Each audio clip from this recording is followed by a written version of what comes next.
জামালপুরের সরিষাবাড়িতে প্রাণী সম্পদ অধিদপ্তরের কর্তৃক উপজেলা পর্যায়ে দিনব্যাপী বিভিন্ন কর্মসূচির মধ্য দিয়ে প্রাণী সম্পদ প্রদর্শনী 2024-এর উদ্বোধন অনুষ্ঠিত হয়েছে। বিস্তারিত দেখুন সরিষাবাড়ি প্রতিনিধি কামরুল ইসলামের পাঠানো প্রতিবেদনে।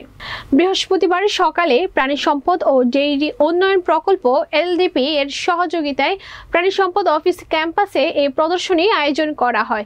অনুষ্ঠানে উপজেলা নির্বাহী কর্মকর্তা শারমিন আক্তারের সভাপতিত্বে প্রধান অতিথি হিসেবে উপস্থিত ছিলেন স্থানীয় সংসদ সদস্য অধ্যক্ষ মোহাম্মদ আব্দুর রশিদ। অনুষ্ঠানে আরও অতিথি হিসেবে উপস্থিত ছিলেন উপজেলা সহকারী কমিশনার ভূমি সাদ্দাম হোসেন, উপজেলা কৃষি কর্মকর্তা অনুপ সিংহ, সরিষাবাড়ি থানার ভারপ্রাপ্ত কর্মকর্তা মুশফিকুর রহমান, উপজেলা প্রাণী সম্পদ কর্মকর্তা ডাক্তার পলাশ কান্তি দত্ত সহ খামারিগণ, রাজনৈতিক নেতৃবৃন্দ। পরে খামারিদের বিভিন্ন স্টল পরিদর্শন করেন অতিথিবৃন্দ।